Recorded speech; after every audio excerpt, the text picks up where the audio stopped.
Are you working out yet? Yeah, I just started, and then I bought, because of your recommendation, actually, I just bought the tonal. They have the new one. You got the tonal? Yeah, so they have the tonal you did? 2. Yeah, they have the new one. one. So it's installed in your house? It's going to be installed. Okay, because I don't know how new it is, but I think it's like only 30 days old. They're the new version. I didn't even know they have a new version. Yeah, so now you can lift up to 250 pounds. Okay. Yours is 200. That's right. And then it has AI built into it. So it'll... whatever it is, I haven't played enough around with it because I don't have it yet. But essentially, the AI will, it gets to know you and it challenges you in its own way. And then they have this new thing. I think I've heard Tonal 1 doesn't, but it's a HIIT thing, HIIT, like the type of workout. So they have it built in, and so you can now do like HIIT workouts with Tonal 2. So no one has anything that's like software related. I think mine has it as well because they just got to update, just like iOS. Yeah, it's now 250 pounds, but yeah, Tonal was I'm anal. So can you control it on the grips? I can't control the weight on the grips. Okay, I can control turning on and off on the grips. I can't like lift or increase or decrease on that might be a feature. New one you might. I'm trying to remember, but me, I'm anal. I watched, because it was like $1,500 more for the new one than the old one, and you got a monthly fee. So I did a lot of research to be like, do I really need to pay more for the 2 for the 1? And all the reviews I saw who had people who had the 1, who had the 2, they were like, 2's a lot 100% better. Do it, And I was like, okay, well, and they laid everything out that was different. I just can't remember off the top of my head. That's good, dog. But I'm excited about it. So no, we basically we're like putting this gym together in our backyard. So you're gonna have like free weights and tonal? For sure, yeah. And then we're putting a little patch of turf. So we'll also do like sled pulls and we'll do like rope carries, tire flips and stuff. I like more of the heavy stuff, like heavy lifting stuff. I like more of the mobile. I like your anger out. Get all my stress out. Everyone you want to kill, but you can't. Everyone I want to yell at. I got to just get out there, get a big old heavy mace and So we're slowly building out, but we already have like, Ashley has a treadmill, like a Peloton treadmill and stuff. So we'll move all that to the backyard. And because right now we have like a little gym in our house, but it's too close to our bedroom, so Ashley's a grinder, so she wakes up 5 a.m. and so I hear the room starts shaking and the dogs kind of start moving around, and so they start waking me up and stuff. So we got this little container thing in the backyard, and in short, I've been working out. But you're getting ready it's gonna be really serious. Come hopefully February is when all this will be. You about to get jacked. I'm gonna look like Stephen Furtick, bro. You mean Craig Rochelle? Who's bigger? Craig Rochelle, Stephen. Let's put up live pictures. Craig Grab me right now. Who's there? Gabriel. Right now. What's up, everybody? Welcome to Beyond the Letter. What's up? Furtick looks fit. You're hearing two friends talk now. He looks fit, but not ripped. Craig Rochelle looks like jacked. Furtick looks a little bloated. I just feel like, I think, have you ever met Stephen Furtick? No. You ever seen him in person? No, I have not. Neither have I. No, I have not. Maybe we need to call someone. Oh, Sammy's doing a conference right now. Because I think I met Craig Rochelle. He's tall. He's probably like 6'3", maybe? Yeah, he's probably like almost 60, I'd imagine. Or even 60, if I was a guessing man. He might be late 50s. Mm-hmm. I think he's late 50s. Yeah. Let's see. What is Craig Rochelle's age?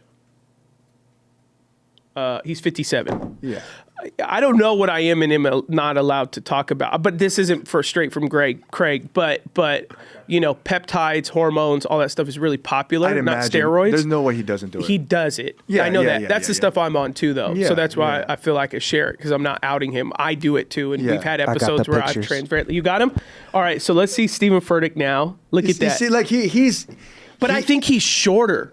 I think my theory is Stephen Furtick's like maybe 5'8". Maybe, yeah, but put up Craig. Put up past pull the up Craig. Past the Craig. You need to find a recent. You need to find a recent. He's like ripped. You know what I'm saying? Like lower Stephen body Furtick's fat. Height? He looks healthier. Like Furtick looking like he got that. Yeah, see, Stephen Furtick is 5'9", and if it's listed as 5'9", he's actually really 5'8". He's so 5'9" he's just with his shorter. shoes. Yeah, but Craig, I think he's short. Craig Rochelle's like, what do you got? You got a picture right there with him on the beach or something like that? It's just for the record, those listening to audio, he's with his grandson holding hands with a t-shirt on. But that's out of it's control. not like weird. Like if he wanted to be, he could be like a famous fitness influencer. Yeah, he could. Right, He's like huge. Fertig looks in good shape. But they both haven't always. They're both on hormones and peptides. I mean, I don't know that. I wouldn't doubt it. Yeah. I should get on it. Maybe too, I'll get bro. a lawsuit, but hey, I am too. You know, I just haven't matched the fitness to it yet. But we'll just wait until bro. I've considered doing stuff like that, but not. I don't think I need to yet. I've like adjusted my lifestyle that I think increased my energy and my strength. Yeah. But there was a season where I had like so low energy, no motivation to work out. And then after I adjusted a little bit of my lifestyle and my diet, I feel all right. But I'm thinking about it, bro, because I used to be real fit. I was like in great shape.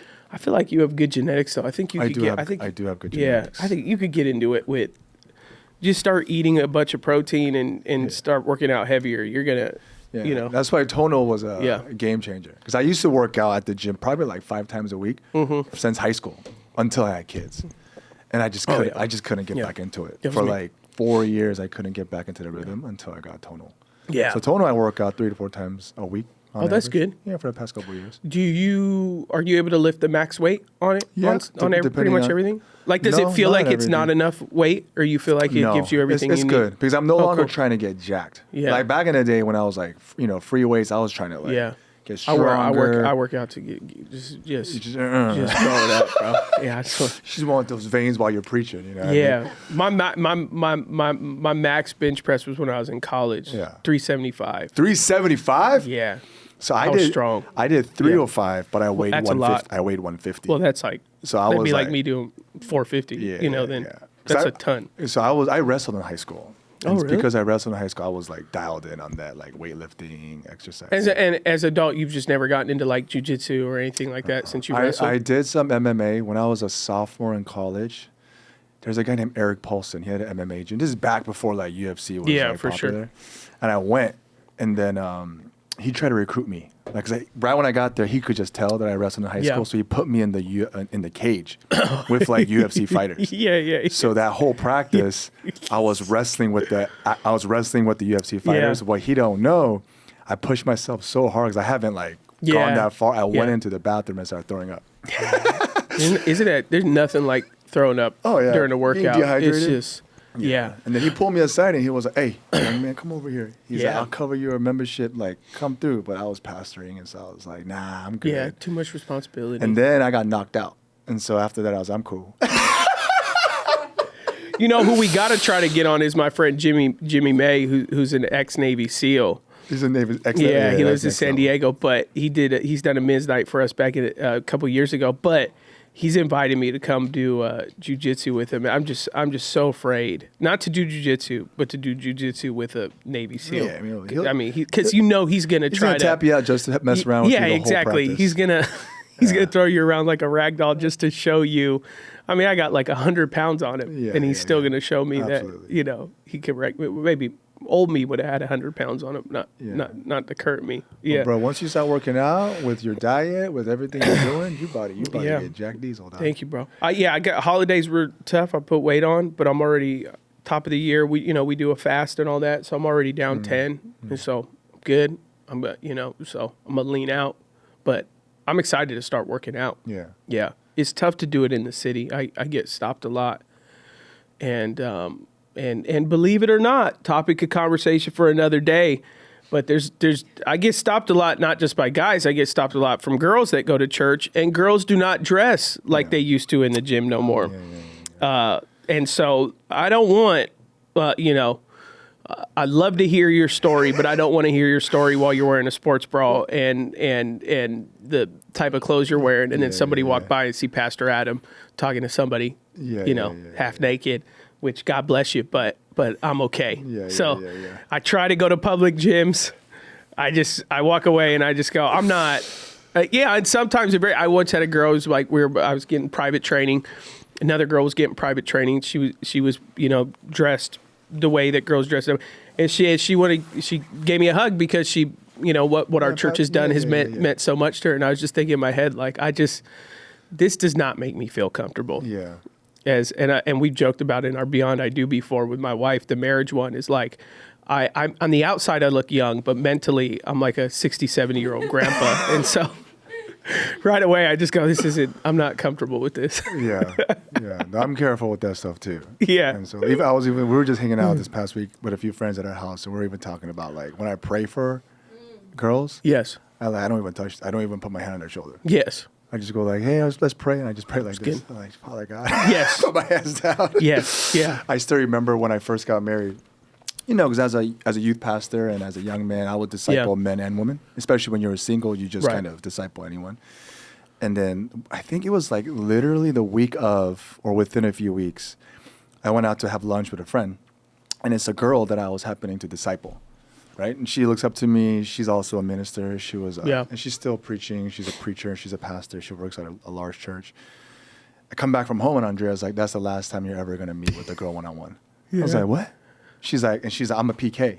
She's a PK, my wife. Yeah. She's like, that's the last time you're ever going to meet one-on-one with a girl again.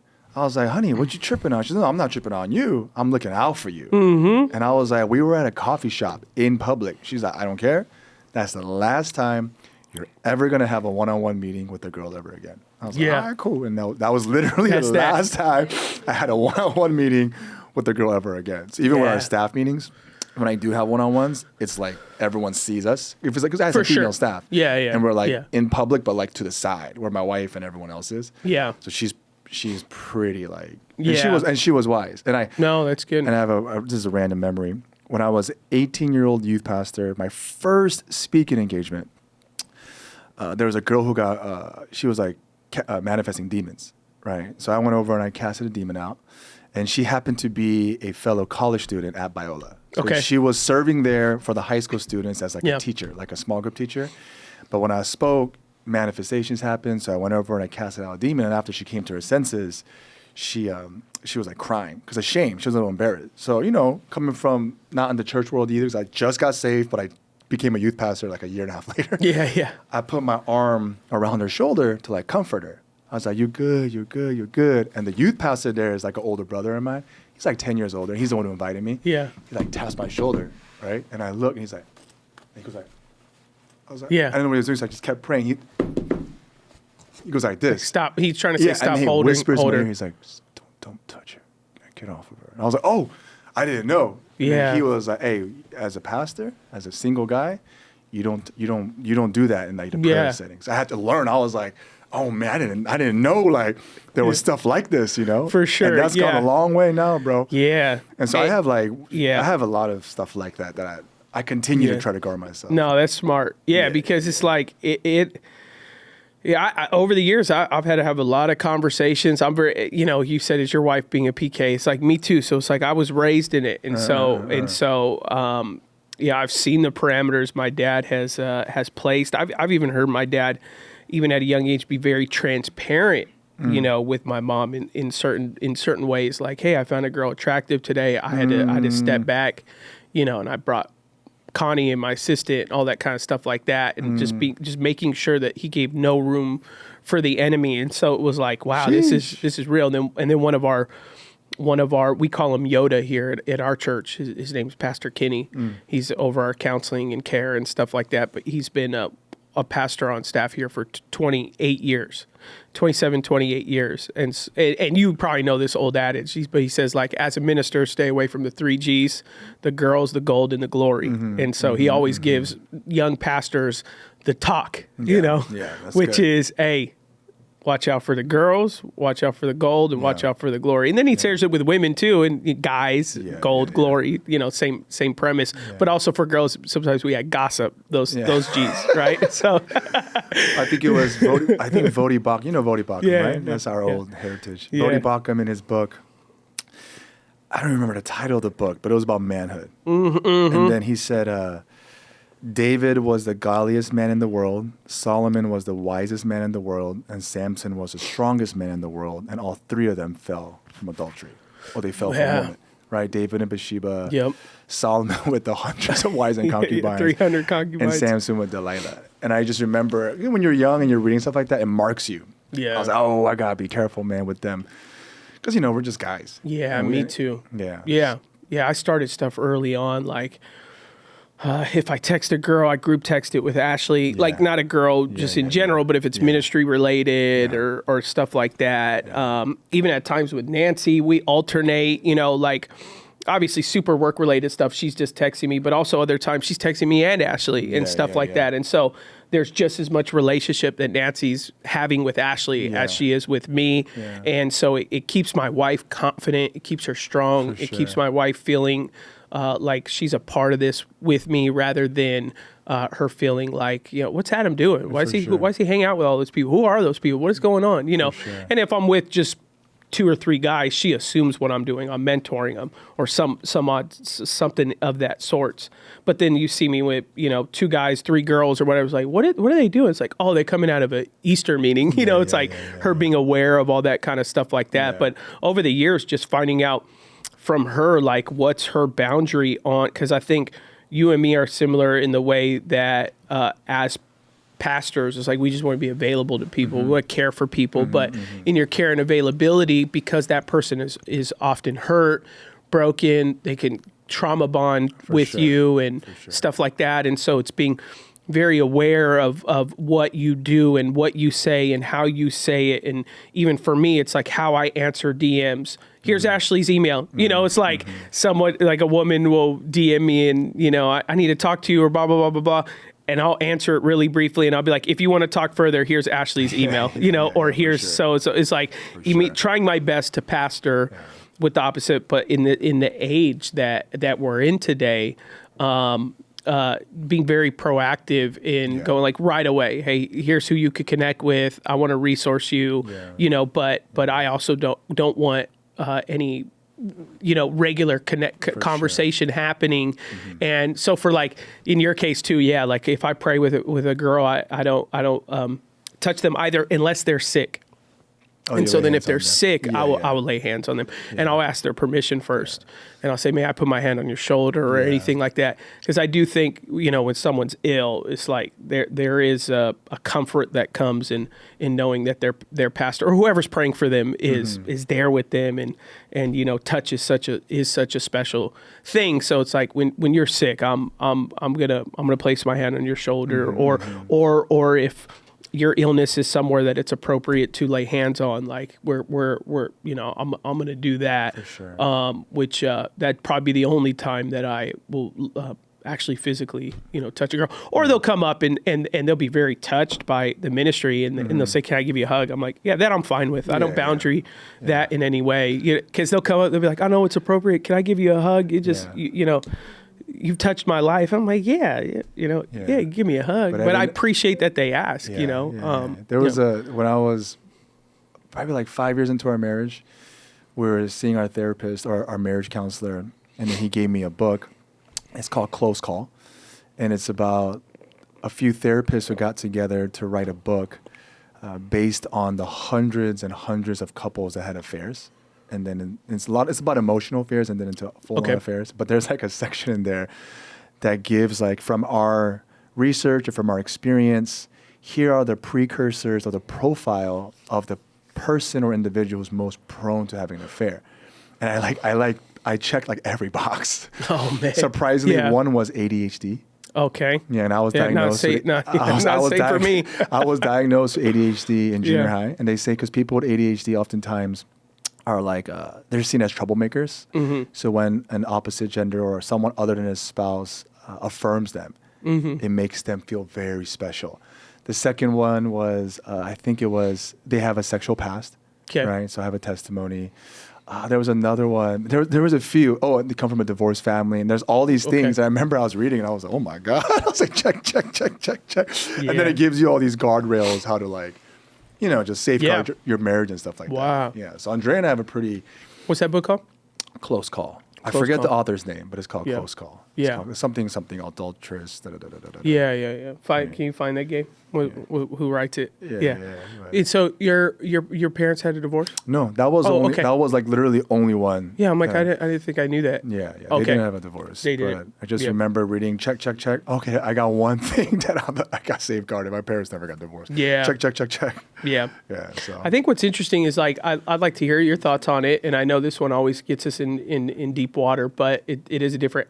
we've kind of subtly talked about it before, but obviously, women in ministry is highly, debated, always has been in the past recent decades. But one of the things I share is,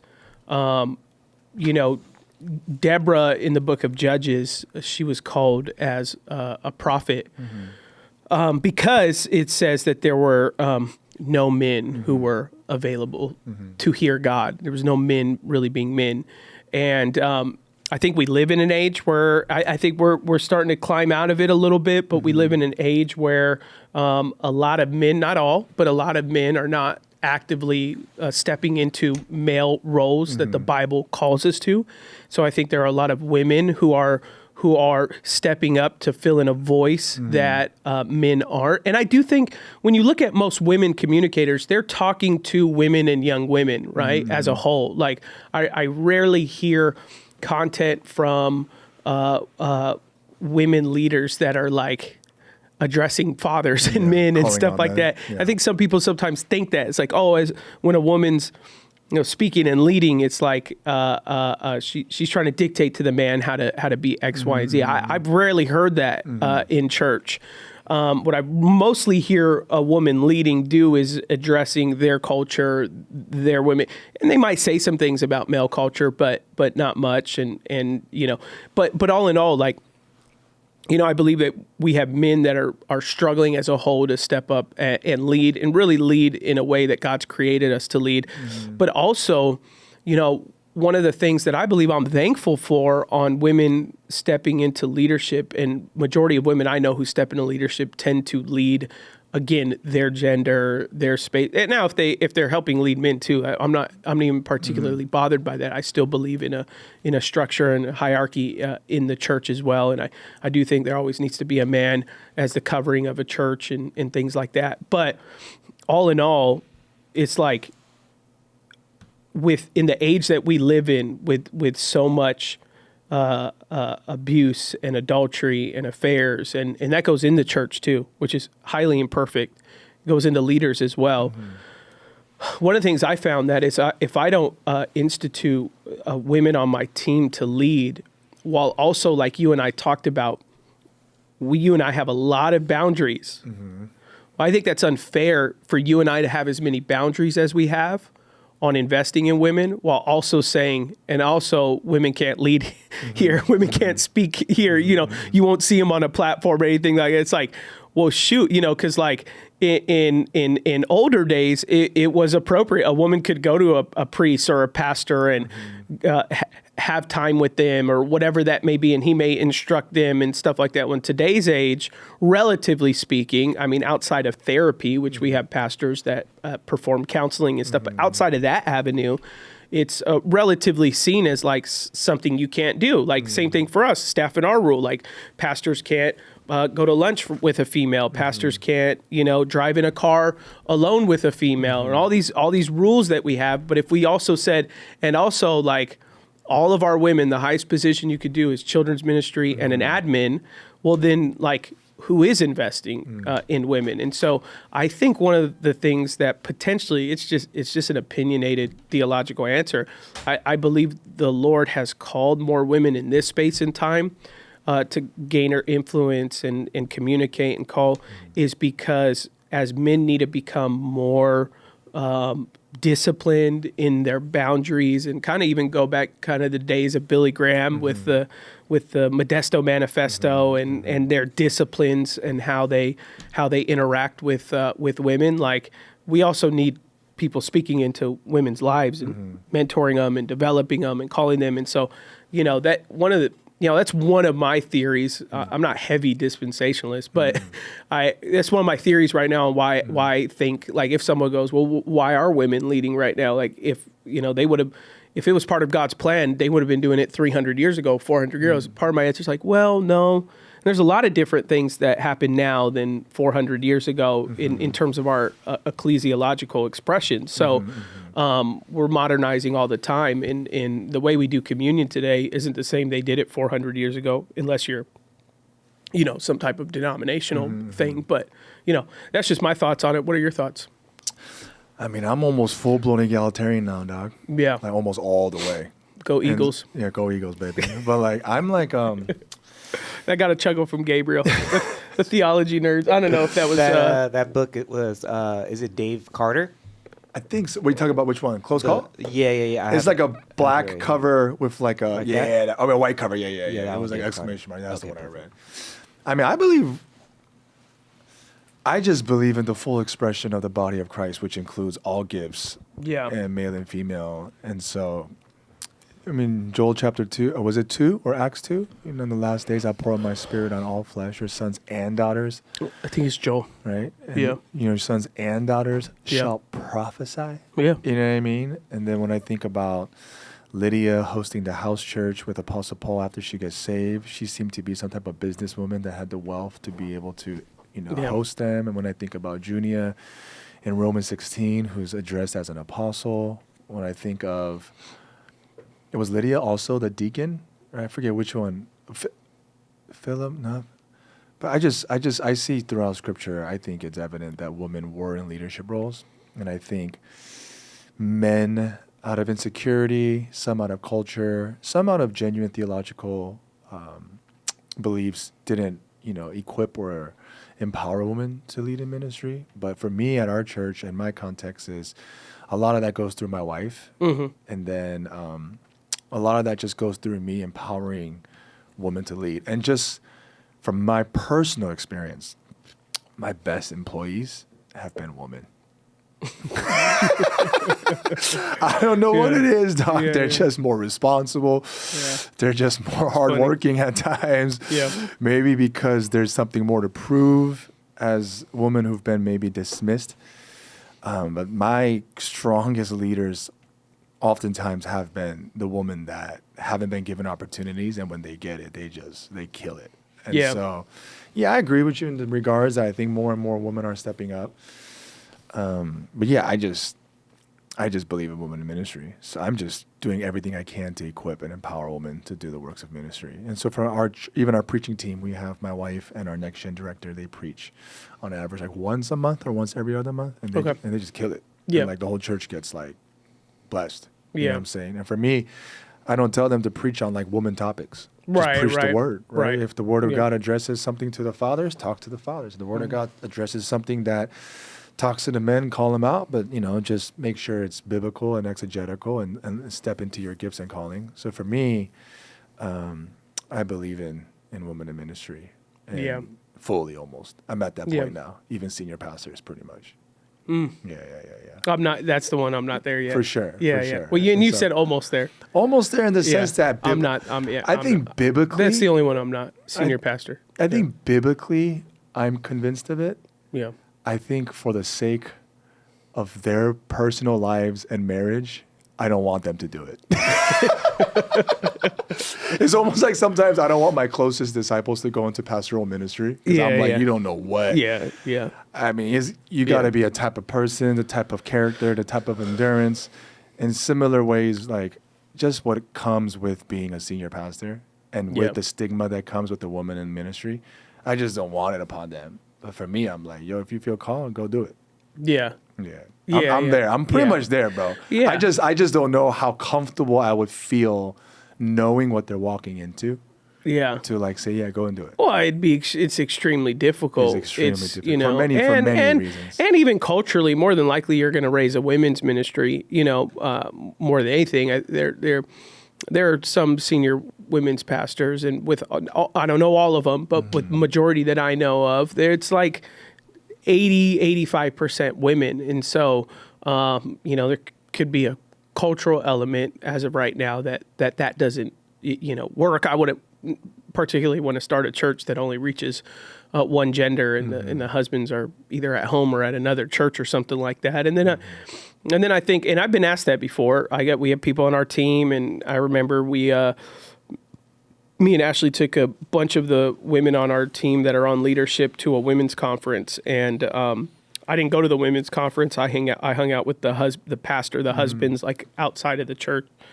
But one of the things I wanted to do is, as I lead the church and have great women in leadership, I wanted that, I picked them up, dropped them off at the conference. I was there for some of their lunches so that if they want to talk to their pastor, they can, like I would if I brought men to to a conference, but so trying to find how we can invest in them while also, doing what we can. But I did get asked by a few of them that said, Pastor Adam, while, you're very, man, we appreciate that you're very investing in us. Like, you're taking us to this conference. You're not just sending Ashley to do it. You're here.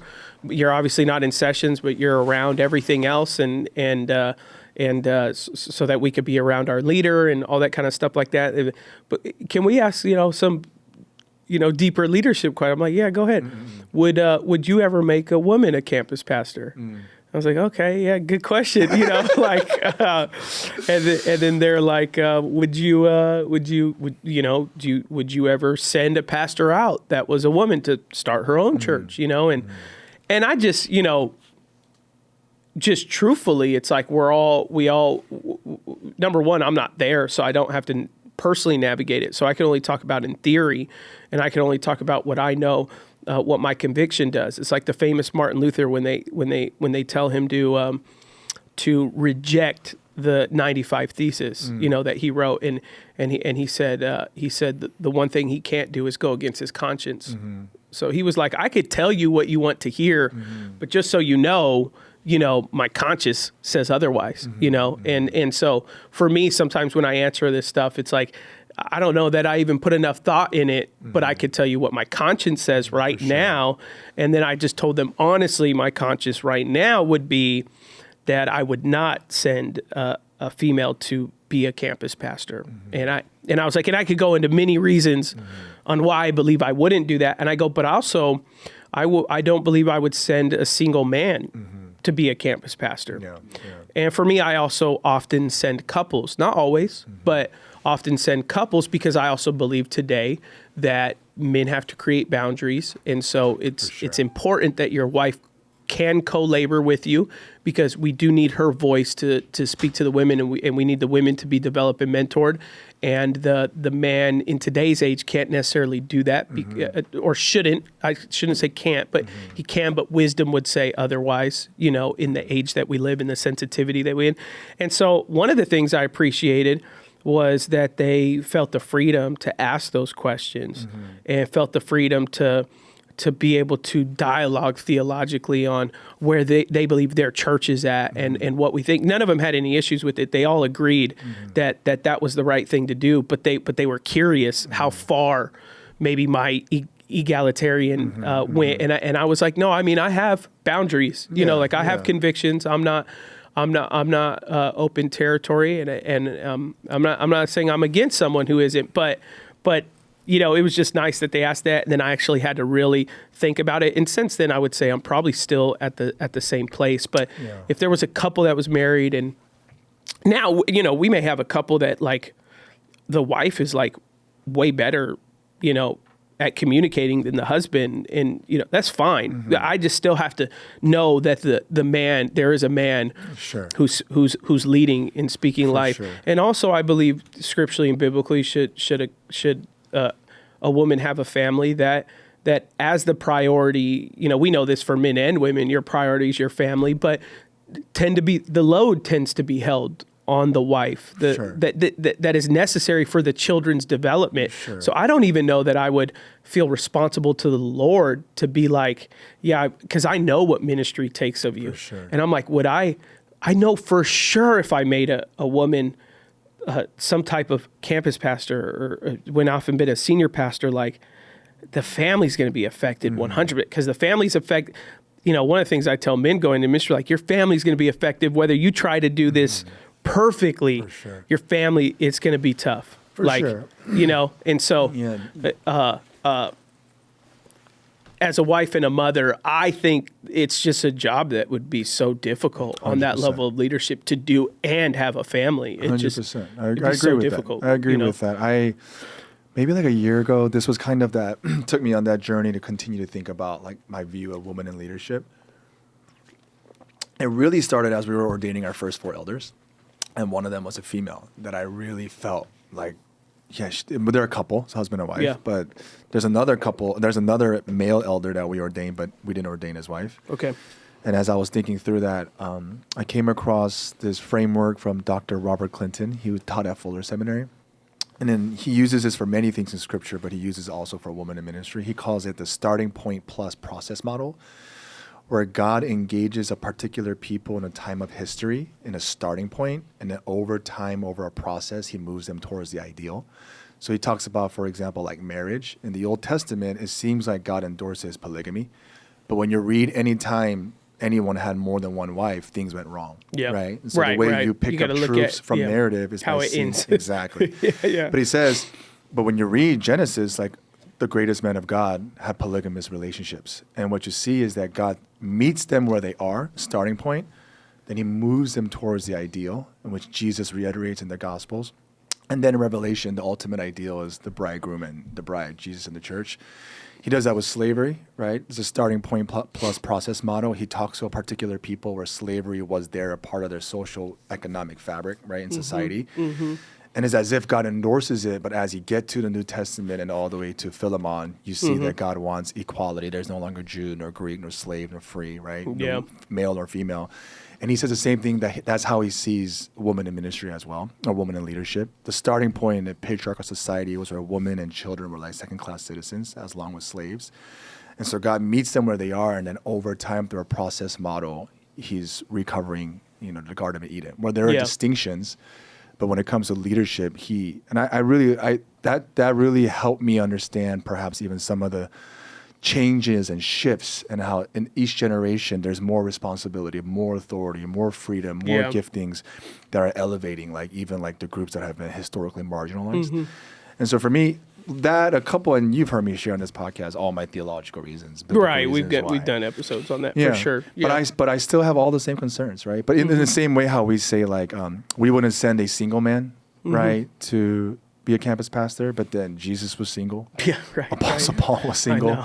I know. None of them were qualified. I'm a hypocrite in many ways. But then we understand that, right? Because in 1 Timothy 3, were, and Titus 1, it talks about how they should be a husband of one wife. So it's they probably should be married, right? It just makes more sense. But at the same time, there's reasons biblically, and then there's reasons just practically. It's probably safer not to X, Y, and Z, right? Yeah, I get it. It's so.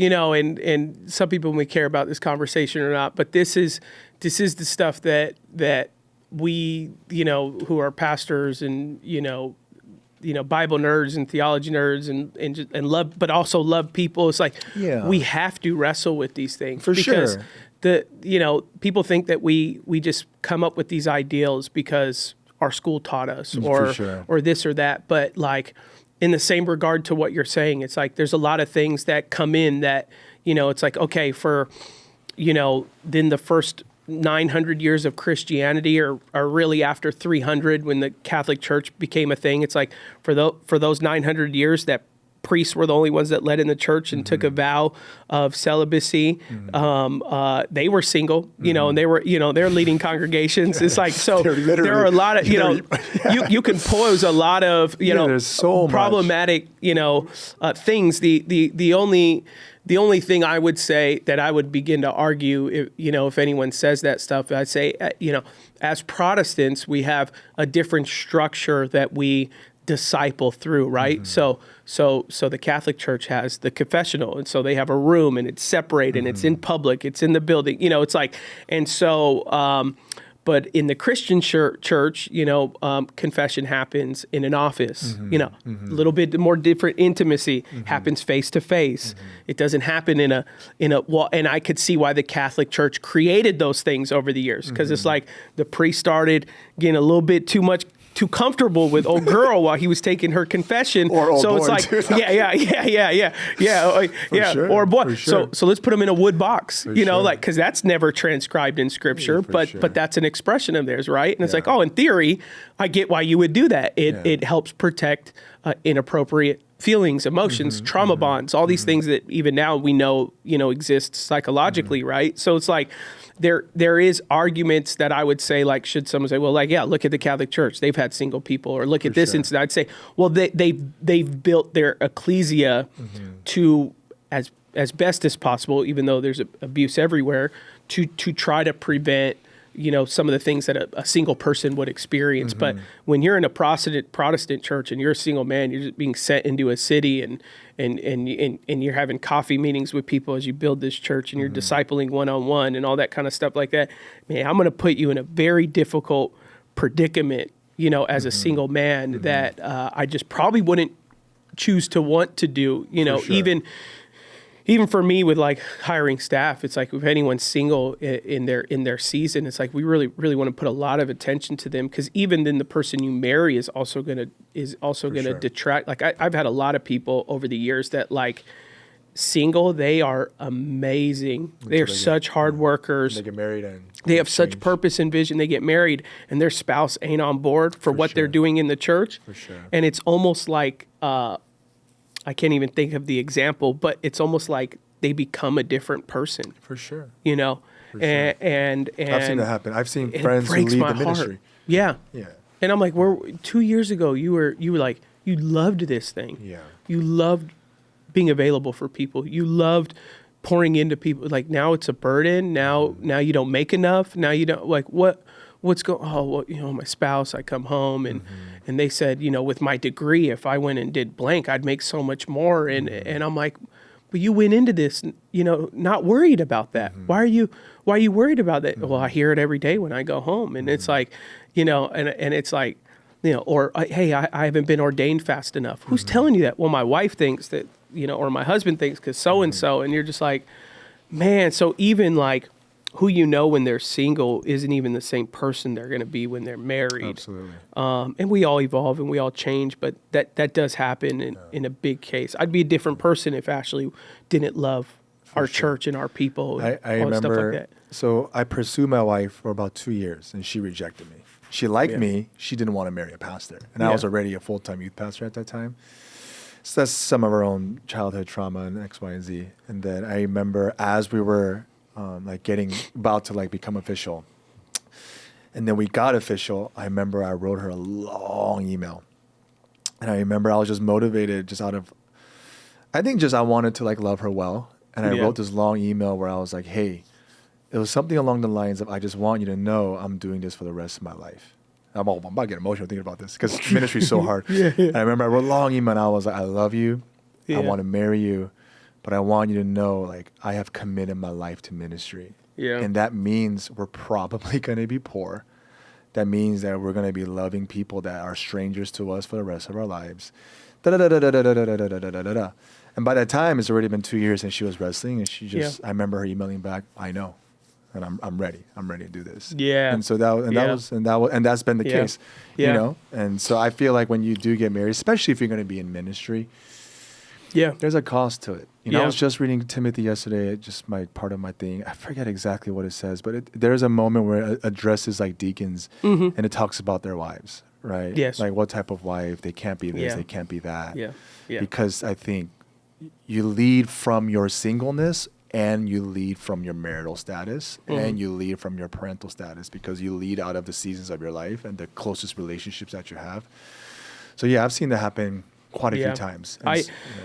And I don't know if you know that, you might know this, but I had the complete opposite experience from you, because I was previously engaged with somebody before Ashley, and her premise on why she ended things after 4 years was she didn't want to be a pastor's wife. And she went to church and grew up in church, and her dad was like an elder at his church and was their top tither at their church. And so she knew church very well, and her thing was, I don't want all that. And she tried, when I looked at hindsight for about a year, she tried to discourage me from going into full-time ministry.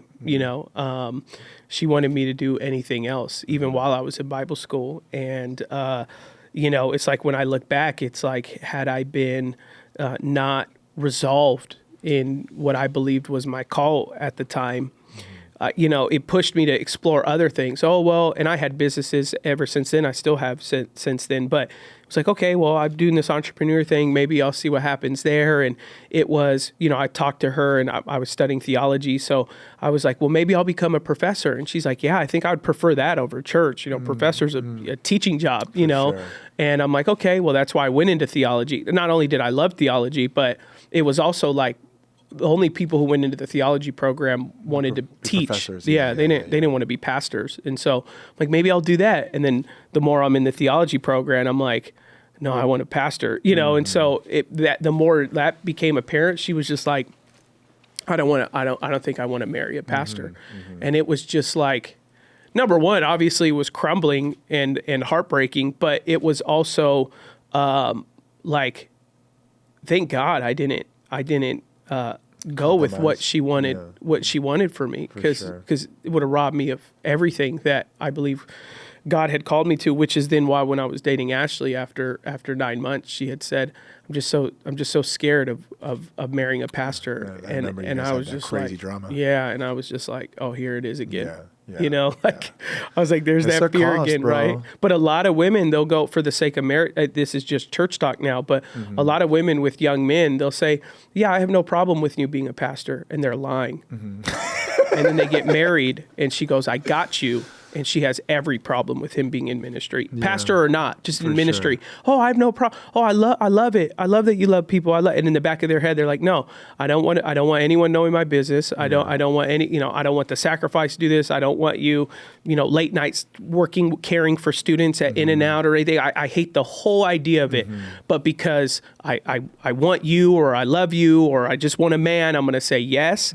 And then by year 3, when I get comfortable in this marriage, I'm going to give you absolute hell until you quit this thing, for sure. Or until you just broke in and you go into a monotonous state where you don't love this anymore.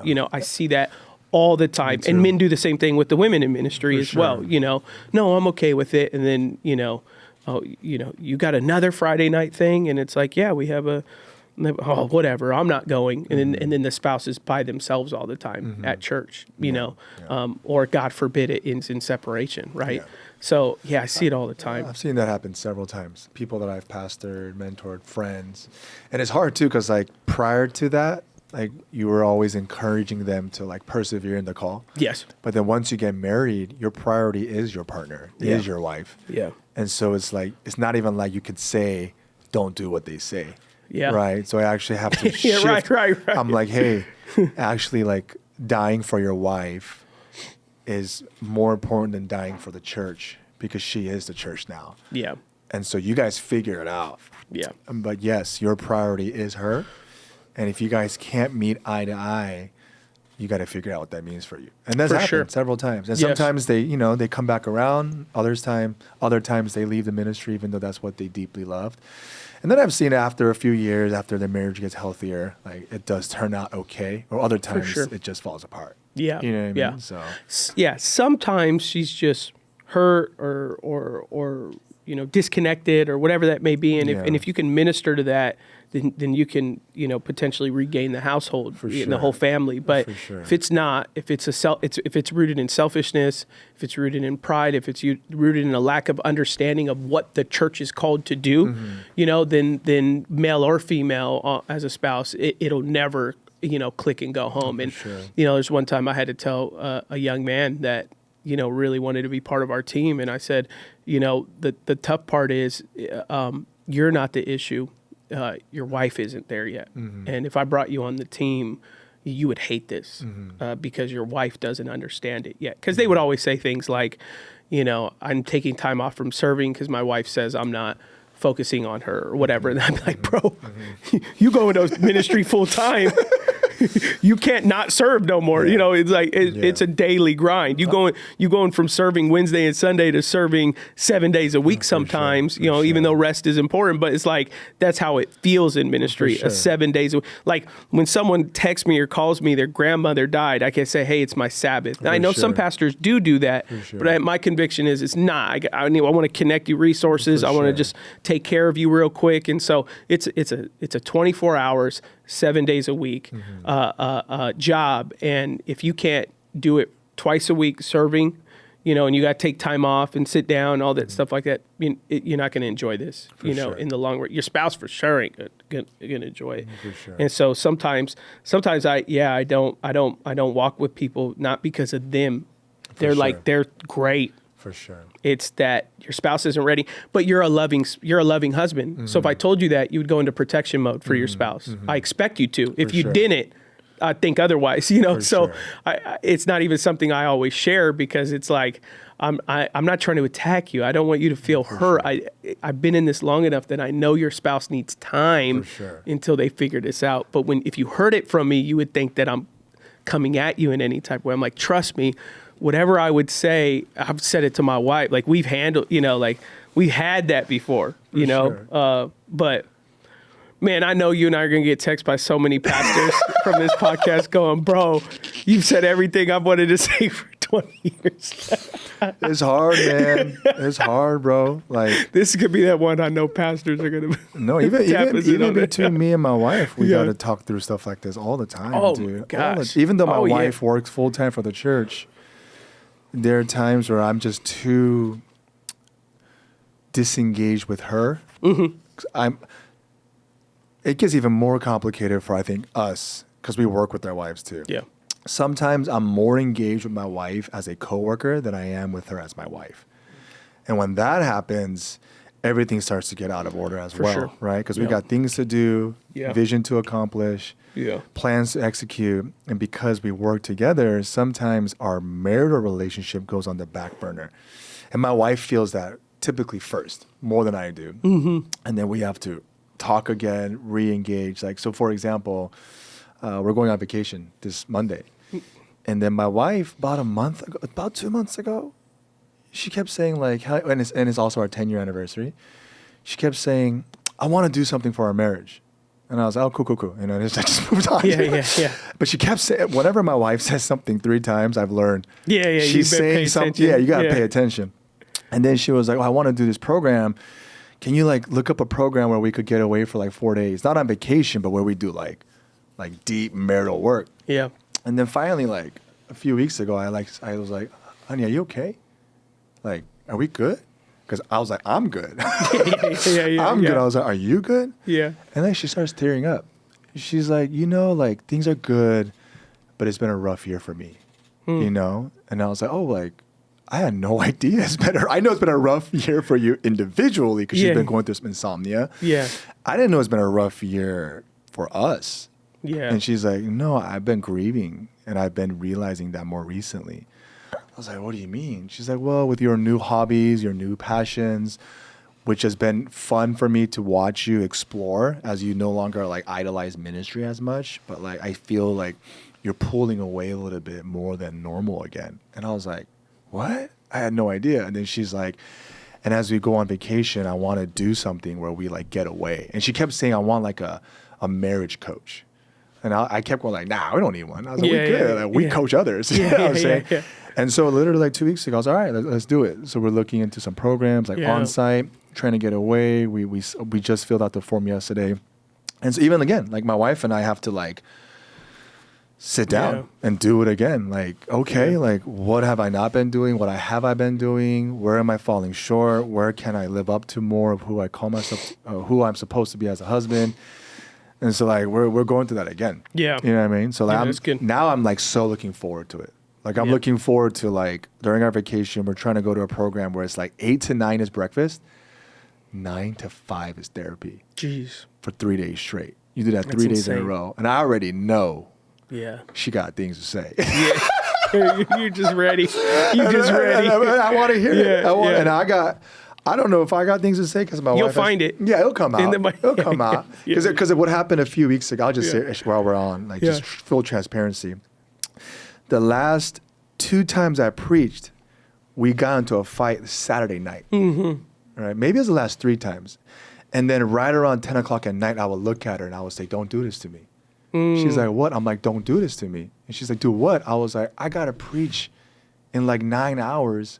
Why are you holding me? And I use the word like hostage, right? Yeah. Why are you holding me hostage the day before I preach? Yeah. And I go like, I don't do this to you. Yeah. I was like, when you preach, I make sure you ain't got no drama because I know what it feels like to preach.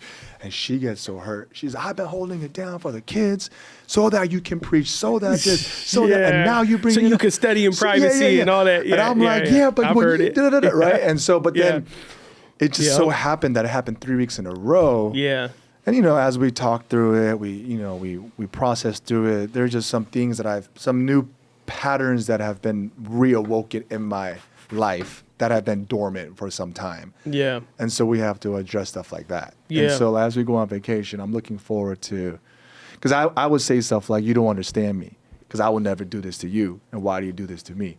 Which is not fair to her, right? And so I'm sure, when you say something, I'm sure some of that stuff will come up. Oh, yeah. You know what I mean? And, And I like to say this because there is no such thing as a healthy marriage that doesn't do the work to make it healthy. Yeah. Right? And sometimes in order for you to get healthy, you need to acknowledge and name and claim, not like claim it, but like name the areas where it's not healthy. Yeah. And so I think we're finding ourselves kind of, okay, maybe we got to just pull up and do Beyond I Do next time with my wife. Dude.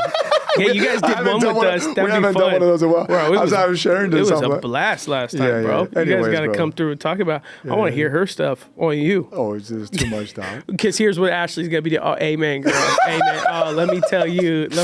We just For sure. had the same thing during Christmas because I had the flu, had 102 fever. I had to preach on Christmas Eve, Christmas Day. Ashley, you know, I'm laying on the couch, you know, just zoned out on medication and just trying to be present for my boys on Christmas who've been looking forward to this. I've saved money so that they can have what they have, and I'm not even present, you know, and I flew, and then we got to go to my mother-in-law's, and we got to go to my brother's, and I 102 fever, and I'm trying to help Ashley with gifts and all that stuff like that, and then but you know how wives are when you're sick. They act like you're inept. You know, like they say that about you, and you're like, no, I'm getting up, I'm moving. But they're like, you know, when I'm sick, I still have to give the kids the bath or whatever. When you're sick, you don't want to do nothing. So I'm like, I don't want that rap. So I'm trying to, but I just preach, and I'm tired, and then we just, you know, I just, you know, at night, just on Christmas Day, just blow up on her. Like, you know, you put I'm trying my best. I'm sick. I'm this, and then she go off and she's like, you know, have the boys bothered you and all this stuff like that. And then you just sit there and you're just like, man, this arguing has nothing to do with this situation. It's like, it's Christmas season. We work like crazy. We ain't been on a date night. We barely been intimate. You know, like I'm harsher on staff because, you know, I got this going on at home because we're cold, and then we're coworkers. So it's like we're showing up, and there's times that you feel like you're a fraud because you actually want to, you know, not talk to each other. It's very rarely happened, but there are some times I feel like with me and her, we don't want to do Beyond I Do not because we're in the middle of an argument, but it's just because we are annoyed with each other, and then we sit down and we don't fake it because on Beyond I Do we share all our junk, but you almost go, man, I wish I could cancel this week because then we could just, you know, not have to deal with this, or because me and her, we really do work hard in Beyond I Do in still caring for each other and loving and hearing each other, and then sometimes we'll finish the episode and it's like, we gotta have another talk. It's like it's like I know we're gonna talk about this and stuff. And then Sundays it's like, I need to be able to put my head in the game, and you know, and there are times she gets in her flesh like anyone else, and you know, she wants help with the boys in the morning on a Sunday, and I'm just like, no, it's not. I gotta go, you know, and it's like, and then I gotta think to myself, well, she is doing a lot though, because I know when she shows up, people are gonna be pulling on her, and I can't think this is all about me, and you know, preaching a sermon is taxing, but so is praying for people and caring for people, and you know, she's doing the work as well, and then also she has to get them to children's church 2 services in a row, and or get a babysitter or whatever. So I'm like, yeah, she is going, you know, she does have to handle a lot. It ain't all about me, you know, like, and then you just, then you feel like a piece of crap when that happens, you know? Yeah, but pretty much this whole episode, we just made everyone not want to go into full-time ministry. Exactly. Or made everyone in full-time ministry be like, if they could do episodes every week on this stuff, they're like, I'll listen every week. Dude, this is real talk though, bro. Yeah. This is real talk. But I know people who are business owners. I know people who carry a lot of stress in their schedule and in their marriage and work with their spouse. They're listening to this and they're applying it in the same regard, saying, it I'm experiencing the same thing. For sure. Yeah. And that's why we got to do the hard work to create a type of pace and a type of pathway that allows us to be healthy, you know? Yeah. Yeah, for sure. Yeah. Man, it's been a great conversation. Yeah, bro. I didn't know what we're going to talk about, dog. Neither did I. I had some ideas, but then I was just like, let's see what happens. But I like this one because this, legitimately, I feel like you could tell me yes or no. This would be conversations you and I would be having if we were just hanging out with the guys around the campfire. Right, but like, how do you make sure you don't get tempted with this and that? What's been going on with your wife? Yeah, like how you doing? 100%. Every and then we always, when we're offline, we always talk theology, and we probably have edited ourselves a little bit mentally than what we would if we were offline. Overall, though, I like this one because it's like this is Will and Adam just hanging out. Yeah. These would be the conversations we'd be having. Two nerdy pastors. Yeah, two nerdy pastors, the Bible, and what's your church doing about this or whatever that may be. But these are always, whenever these ones happen, these are the ones that I always go like, oh yeah, Beyond the Letter audience is going to listen to it. Some are going to listen, some are going to tune out or whatever. And then these are the ones though that I'll get 30 text messages from pastors that are I think one thing my dad obviously he's Korean and he's like culturally Korean too. And when I became a pastor, and even now he always says to me, because I think in Korean culture, you don't know your pastor. You just hear him preaching the word. Yeah. And my dad used to always say, I want to know how my pastor struggles. I want to know how he fights with his wife. Yeah. I want to know what he thinks about his work and how he endures through that.